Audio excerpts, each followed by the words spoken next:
Legal. Muito bem, gente. Estão vendo já a tela? Todo mundo? O slide? Sim. Obrigado. Então, gente, boa noite para vocês. Sejam muito bem-vindos à aula de processos e threads. Nós vamos trabalhar um pouquinho hoje aí com esse assunto, assunto que é a base para os outros assuntos que nós vamos tratar.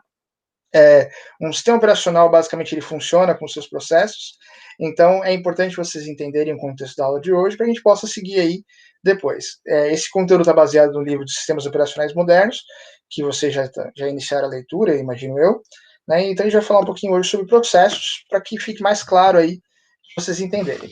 Então, para começar, vamos entender o que é um processo, né? O processo ele é um programa que está em execução. Então, toda vez que eu executo um programa, ele é um processo, tá certo? Então, o conceito mais central é que qualquer sistema operacional ele é construído baseado em processos, então o processo é uma abstração de um programa em execução, e os processos eles são a execução constituídos por códigos executáveis, por pilha de execução, por estados de processos, prioridade de processo, valor contado de programação, que é feita a partir dos registradores, que pode ser apontar em questão de pilha, né, do formato de pilha, ou então os valores dos outros demais registradores.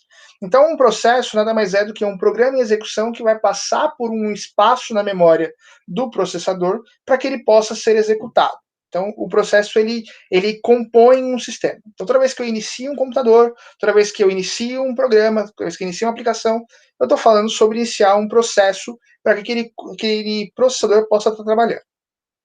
Para que você entenda a diferença, a gente tem uma forma de pensar que eu acho que é interessante, que vai reexplicar para vocês o conceito de processo de uma forma muito didática.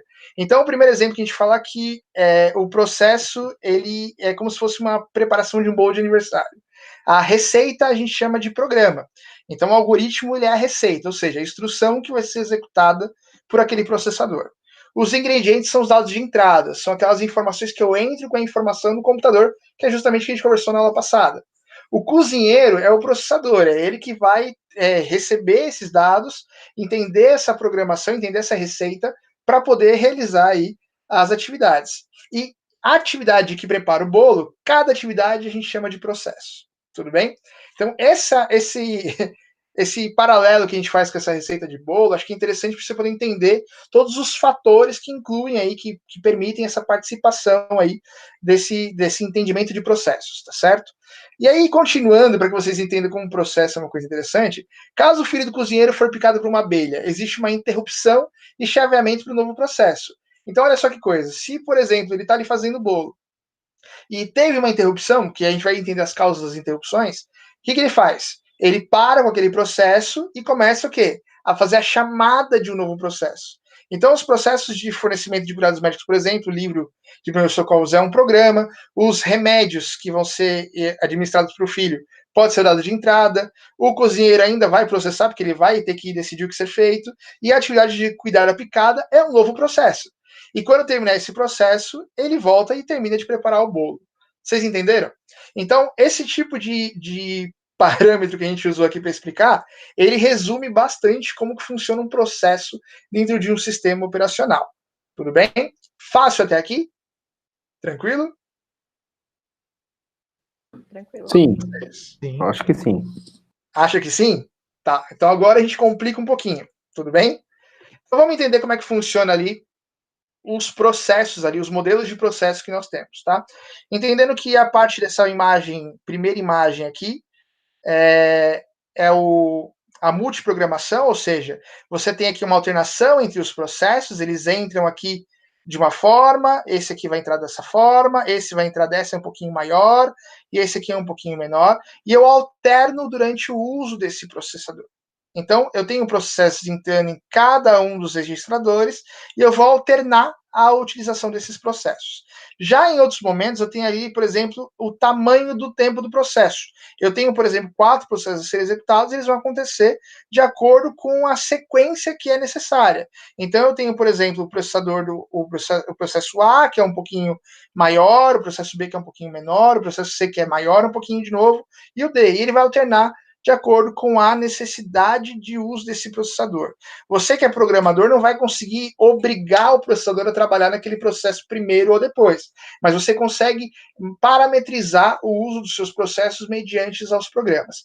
E se todos eles tiverem o mesmo tempo, eu vou intercalar, já pensando na visão de paralelismo, que é o tempo sendo distribuído para cada processo, sendo que cada processo vai iniciar num período e vai terminar, e o outro posteriormente vai começar. Então eu vou alternando os processos no meu processador, dentro dos meus núcleos, para que eu possa dar conta de fazer com que o sistema possa continuar funcionando. Tudo bem? Então, para que você entenda o que nós utilizamos ali quando falamos sobre processos, a gente utiliza a memória, que todo processo precisa de uma memória para poder armazenar as suas instruções de dados, certo? E essa é a memória primária do computador, que vai estar especificamente lidando com os registradores, nesse caso. A CPU, que vai processar esses dados todos. Então, ele precisa ter uma CPU para poder executar as instruções, ou seja, tem que ter uma unidade de lógica aritmética dentro de um processador para poder executar essas informações.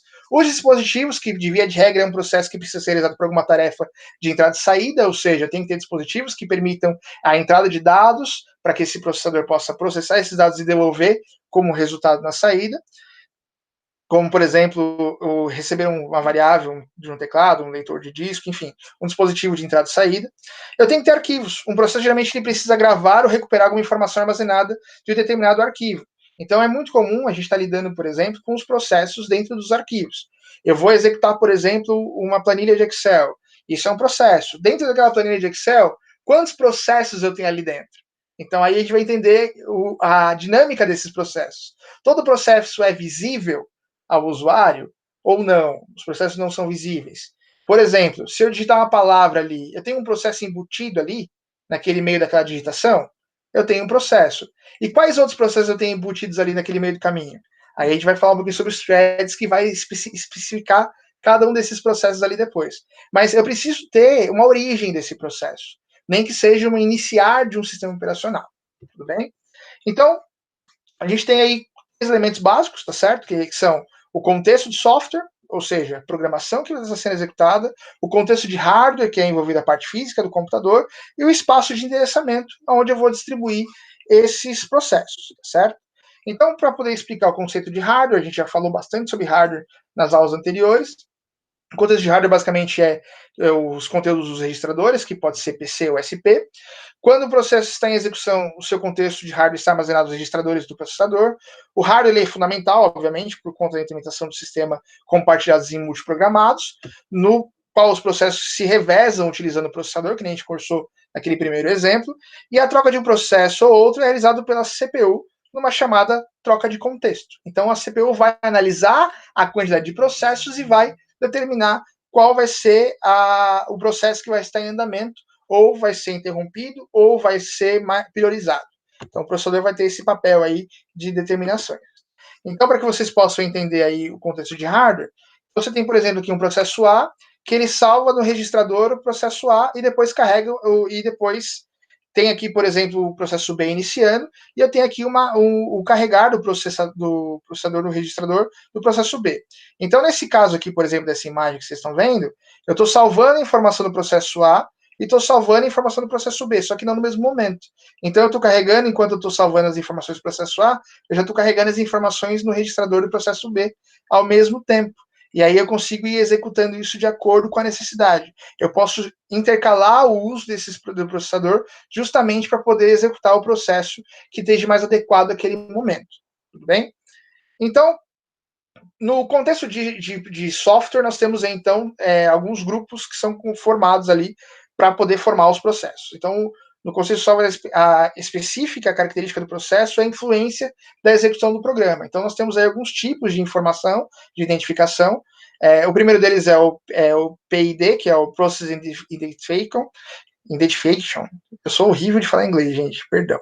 Cada processo criado pelo sistema recebe uma identificação única, ou seja, entre todos os passinhos do bolo ali, eu preciso identificar que o leite é um processo, que a farinha é um outro processo, tem que dar um nome indexado aí para esse processo, tá certo?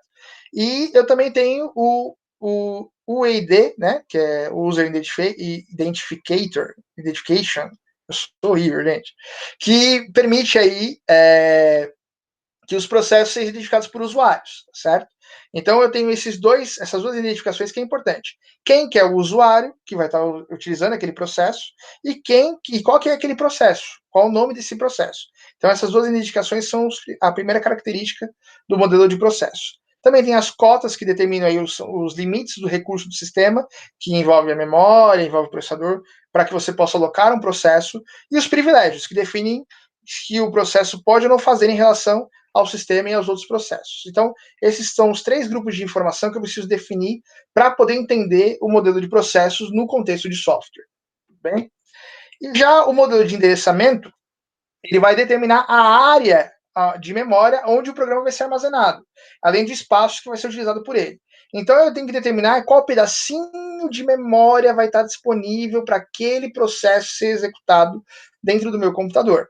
E cada processo possui seu próprio espaço de endereçamento e deve ser protegido do acesso dos demais processos. Então, eu preciso criar uma pilha de execução, um local que eu tenha informação que é o que vai ser feito ali, o tipo de processo que eu tenho, os dados que pertencem a esse processo e os códigos referentes àquele processo. Então, para poder executar um processo no modelo de espaço de endereçamento, eu determino o espaço que vai ser ocupado pela memória desse endereçamento, separo isso aí numa pequena pilha, e dessa pilha eu consigo depois utilizar para poder separar cada processo em seu espaço, para que não haja conflito entre os processos. Para ter conflito entre processos, a gente vai ter que trabalhar com outro recurso ali um pouquinho para frente, tá bom? Mas a ideia é que o processador tenha a condição de saber aonde vai acontecer, aonde ele vai armazenar, aonde ele vai separar, para que os processos possam dar continuidade. Gente, fácil até aqui? Tá dando para pegar legal? Já estão perdidos ou ainda não? Vou esperar vocês me falarem. Tranquilo? Eu acho que tá de boa. Muita coisa, mas tá dando pra pegar. Devagarinho tá indo. Só é bastante coisa, gravando, tá? É de que boa. a gente vai devagarzinho e vocês vão fazendo. Tá bom? Mas é bastante coisa mesmo. Mas aí, se vocês tiverem dúvida no meio do caminho, a gente pode ir perguntando, tá, gente? Não se preocupa, não. Tá bom? E agora vamos criar um processo, tá certo? Vamos entender o passo de criação dos processos. Os principais eventos aí que causam a criação de um processo.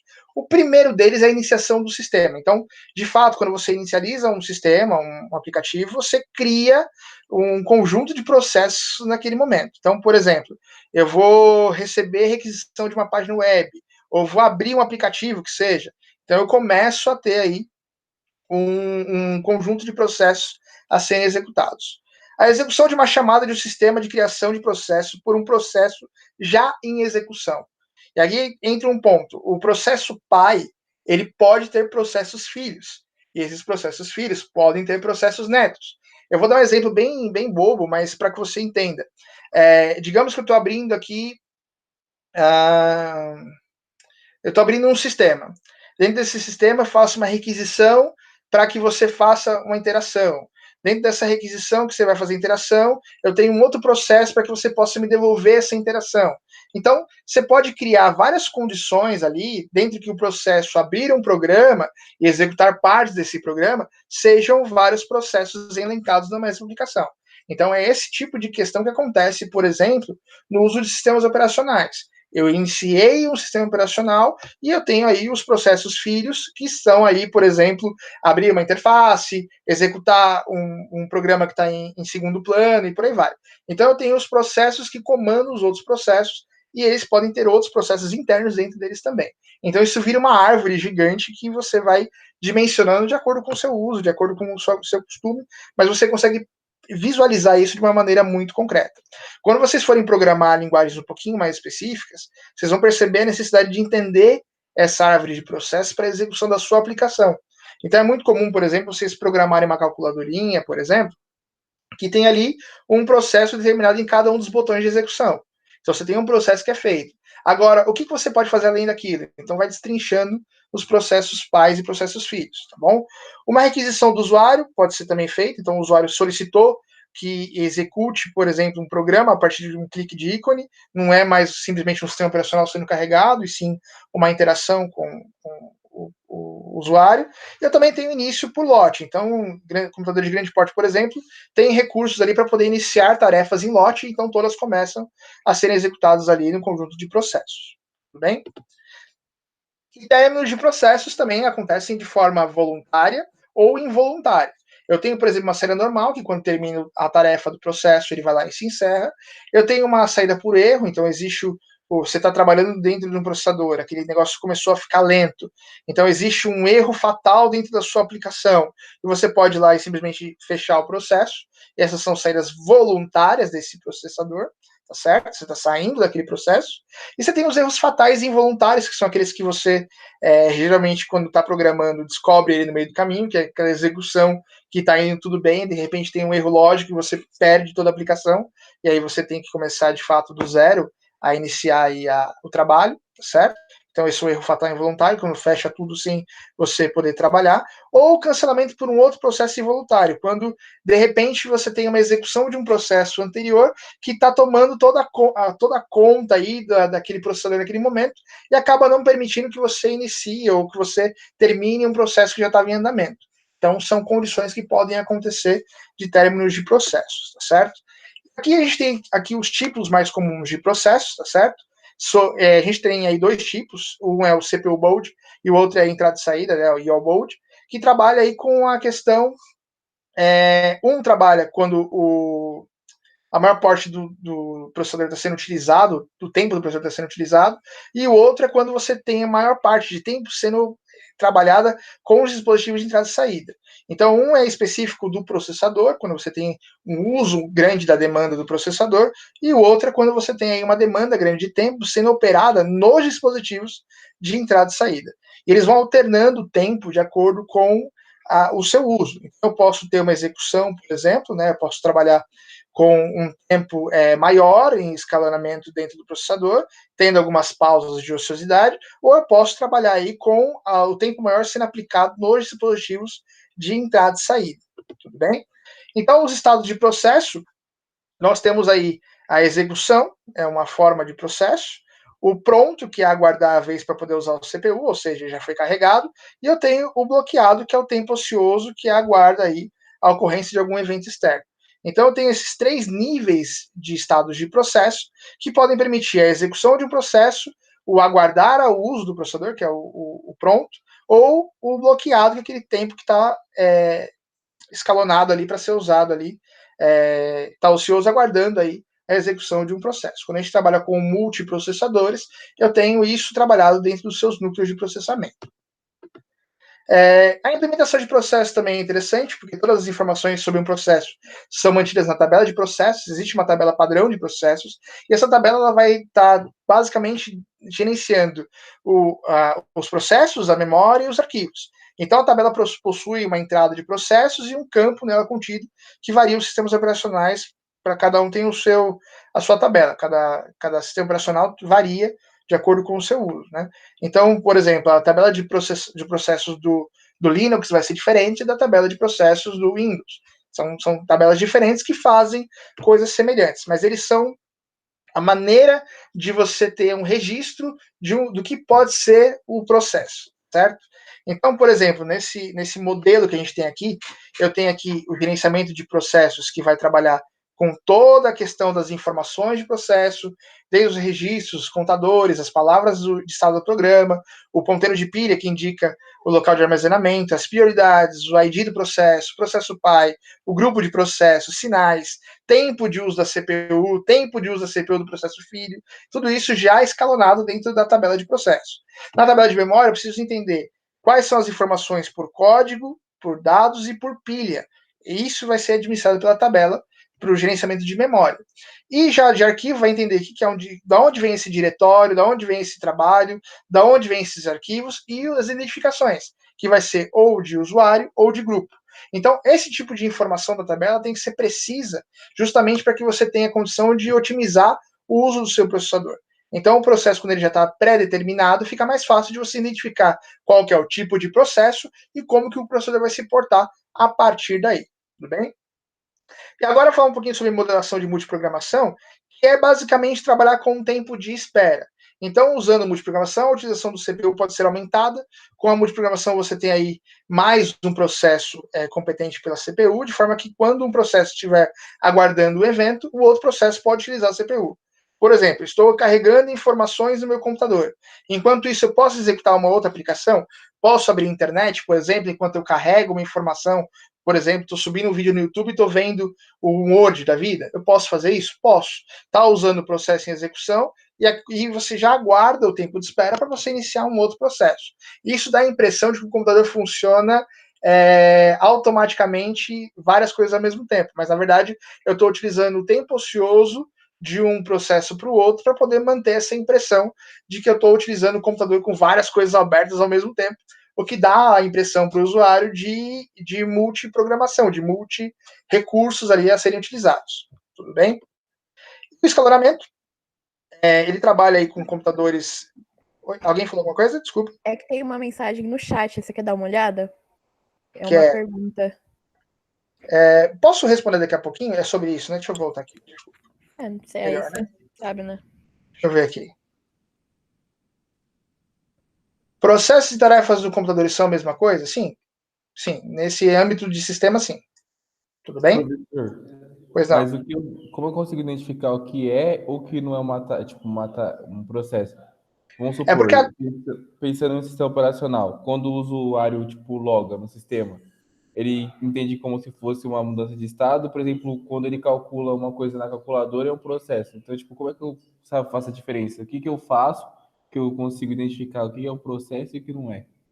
Então, esperem um pouquinho sobre isso, porque quando eu for falar sobre threads, a gente vai falar sobre isso, tá? O que são os processos e o que são as tarefas, o que são as execuções, que é um pouquinho diferente, é quase a mesma coisa, só para explicar adiantando, é quase a mesma coisa, a diferença é que eu tenho ali as funções específicas em códigos. Então, o thread, por exemplo, ele trabalha com os códigos de execução. Então, você tem aqui algumas aplicações rápidas. E aí eu vou explicar isso melhor, você vai conseguir entender essa diferença entre a tarefa em específica e o processo que está acontecendo. Tudo bem? Para frente um pouquinho a gente vai ver isso de forma bem mais clara. Tá bom? Então, voltando aqui para a parte de escalonamento, vocês estão vendo a minha tela? Todo mundo vendo?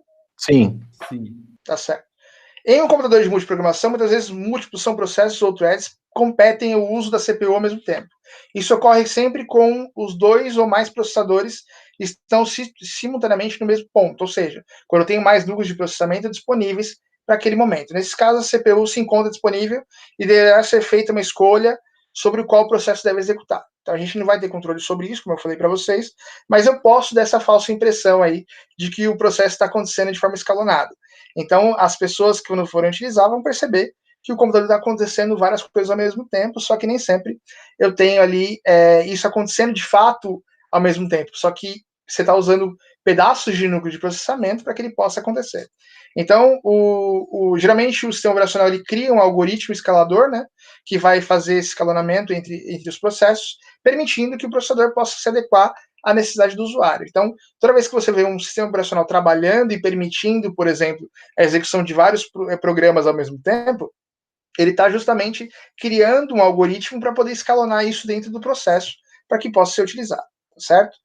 E com isso, esse algoritmo ele vai definir, por exemplo, a política de utilização do processador pelos processos. Então, eu vou entender que, por exemplo, é prioridade que a memória esteja disponível para aquele processo poder ser realizado.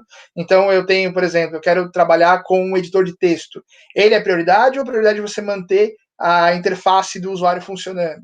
Poxa, a prioridade é a interface.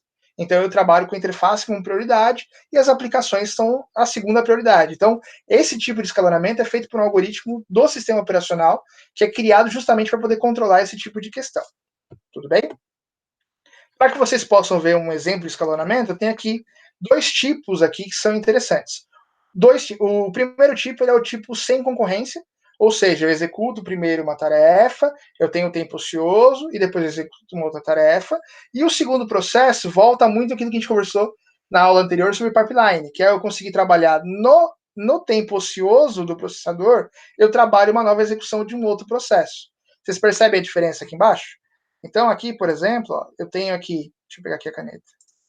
Eu tenho aqui o uso ocioso esse tempo ocioso que vocês estão vendo todo aqui, ele não precisaria ser ocioso. Eu posso fazer uma execução paralela, intercalando os processos com concorrência, certo? E esse algoritmo que eu comentei agora também vai fazer esse tipo de trabalho.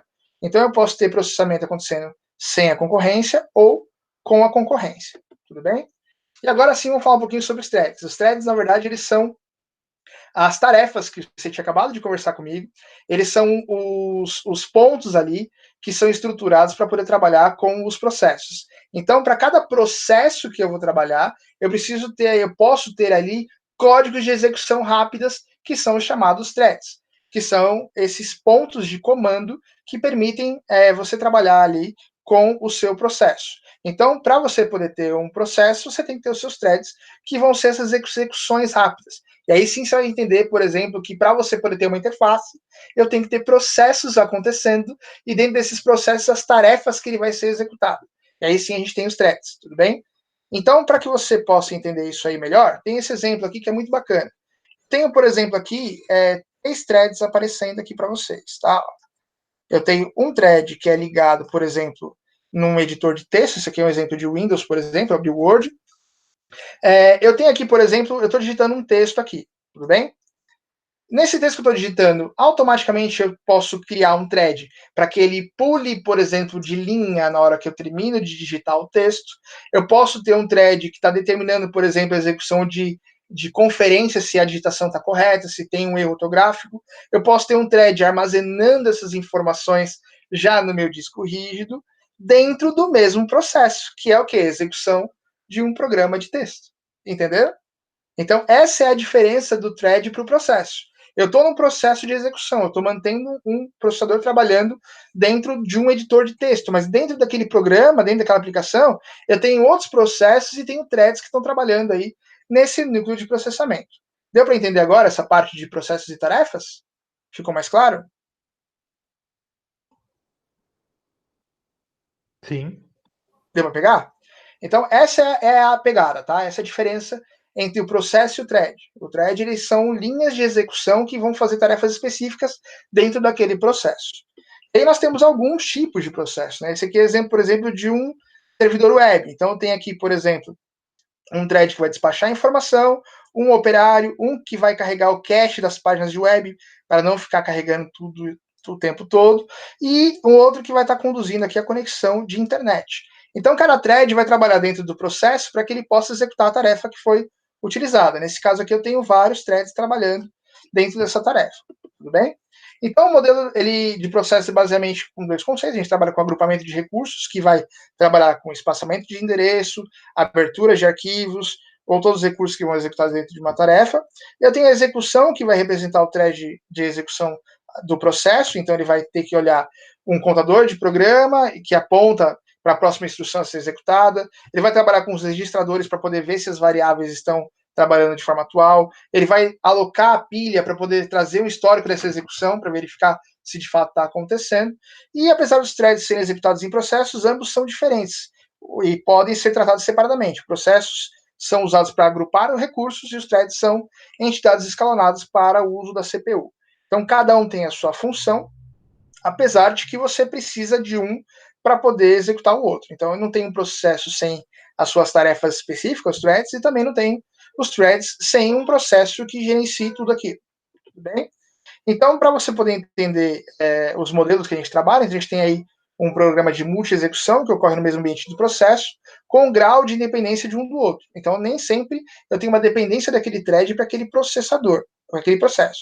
Então, os chamados processos leves, eles vão sempre identificar o ID, é o identificador aí do thread, o endereço da próxima instrução a ser executada, o conjunto de registradores que estão sendo utilizados para aquilo e a pilha de execução.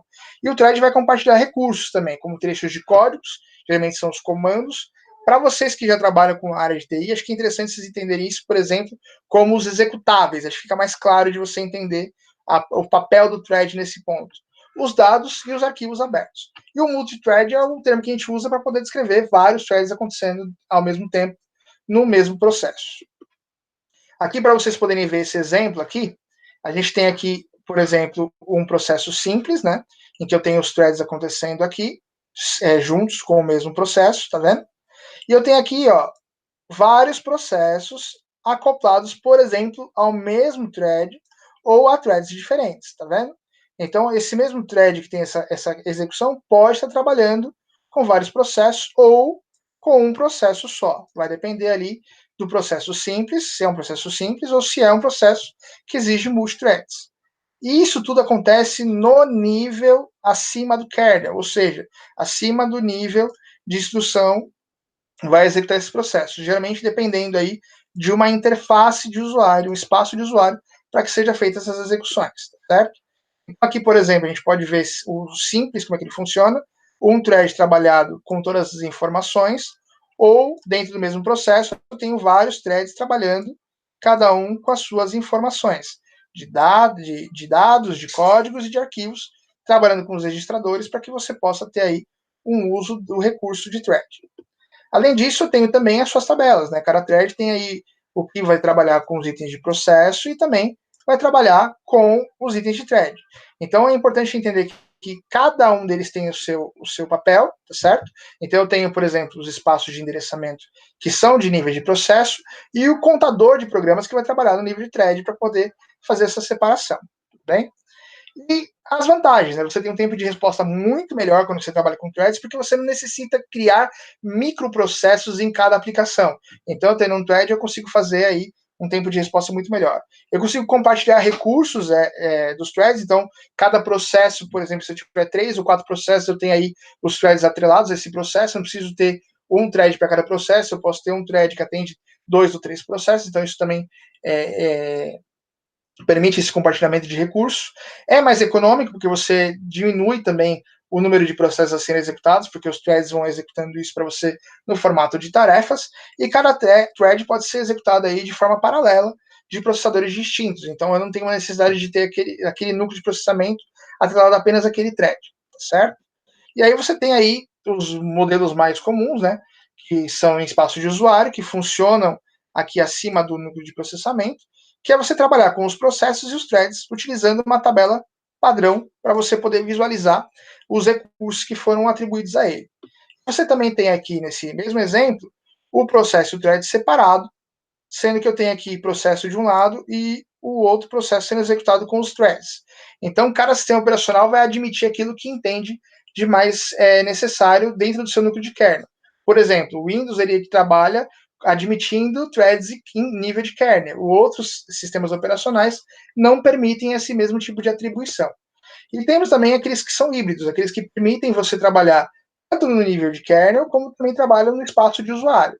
Então, esse tipo de thread, ele permite você fazer combinação, em que eu posso trabalhar tanto no nível de usuário, para poder ver os processos, também no nível de kernel, para que eu possa trabalhar ali mais próximo ao sistema de hardware, ao sistema de processamento, tá certo? E isso tudo a gente trabalha com algumas bibliotecas, e vocês que vão estar programando vão perceber bastante. Na hora de você programar um sistema, eu preciso ter uma biblioteca de thread que forneça aí uma API que seja mais agradável e que já seja escalonada para que funcione dentro desse processo. Então, a gente trabalha muito com algumas bibliotecas que são importantes, né? Você tem duas maneiras de você implementar a biblioteca. Uma é fornecer uma biblioteca no espaço de usuário sem suporte do núcleo, e a outra é você fornecer o núcleo com suporte direto do sistema operacional. Então, as mais comuns que a gente tem aqui é o POSIX, né, que é trabalhado com o nível de usuário e nível de núcleo. O Windows 32, que trabalha só com nível de núcleo, não trabalha com nível de usuário para isso. E o Java, que tem aí uma biblioteca gigante aí que trabalha com o sistema operacional hospedeiro. Então, ele pode ser aplicado tanto para Windows quanto para outros tipos de sistemas operacionais. Certo? E os threads eles estão também trabalhando aí em alguns níveis, né? A gente trabalha escalonados no uso da CPU, e esse tipo de sistema que vai escalonar esse escopo de uso dos threads é chamado de SCS, ou System Context Scope, que é o que vai permitir o escopo desse uso desses threads e como que ele vai estar trabalhando essa disputa dentro da CPU para poder escalonar dentro do sistema, certo? Então, por exemplo, você tem modelos aí que é o modelo de 1 para 1, ou seja, um thread para aquele outro thread, ou tenho também os modelos que são de 1 para mais, ou aqueles modelos que trabalham ali no nível de multiprogramação. Então, esses threads eles trabalham tentando atender essas necessidades de acordo com o sistema operacional. Mas as prioridades sempre vão ser definidas ali pelos usuários e pelos programadores que vão estar utilizando esse tipo de recurso para poder entender qual tipo de thread, qual tipo de thread atrelado ao processo pode ser executado primeiro. Tudo bem? Então, gente, eu acho que é isso.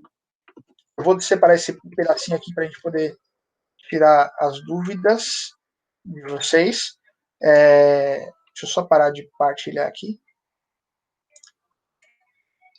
Vamos conversar um pouquinho, então, ver se vocês conseguem, se todo mundo entendeu, se ficou alguma questão. Obviamente que é um assunto técnico, ele exige que você entenda um pouquinho do conceito de processador.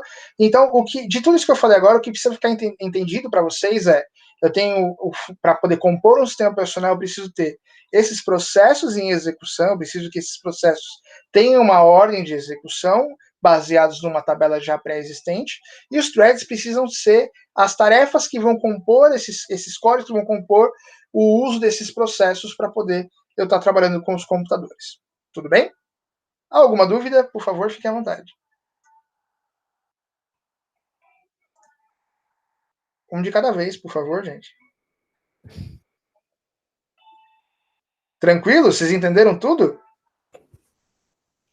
Veja bem. Tranquilo. Fala, Carlos. É muita coisa, mas é bem tranquilo o assunto. Aula, mãe. Mas é muita coisa mesmo. Não, é bastante. Isso aí eu não vou enganar vocês, não. Tanto que eu deixei vocês lerem primeiro já de propósito, tá? Poliana, tranquilo? Deu para pegar? É bastante coisa mesmo, né? Mas deixando conteúdo pra gente, vamos pegando ao pouco também, né? Tudo bem. Eu vou deixar isso aqui para vocês, essa aula gravada, vocês vão poder ter acesso aí ela depois, tá? Para poder dar uma acompanhada. Também deixei para vocês lá no Moodle algumas videoaulas falando sobre esse assunto. E a tarefa de vocês hoje, basicamente, é dar uma lidinha no livro, tá? E me apresentar um resuminho do que vocês conseguiram compreender ali dos assuntos, para que você possa voltar no livro, dar uma olhadinha, entender com aquilo que eu falei com vocês aqui agora e ver se clareou para vocês ali, para a gente poder seguir para os próximos passos. Tudo bem? Tranquilo? Sim. Fechou. Sim. Vamos ver se tá tranquilo agora, né? Beleza, professor. Gente, então fiquem com Deus. Eu estou à disposição de vocês aí no WhatsApp, ou estou aqui no Classroom. E o conteúdo já está disponível para vocês ali no Moodle. E daqui a pouquinho eu posto para vocês aqui esse vídeo com a aula. Vocês podem assistir aí algumas vezes.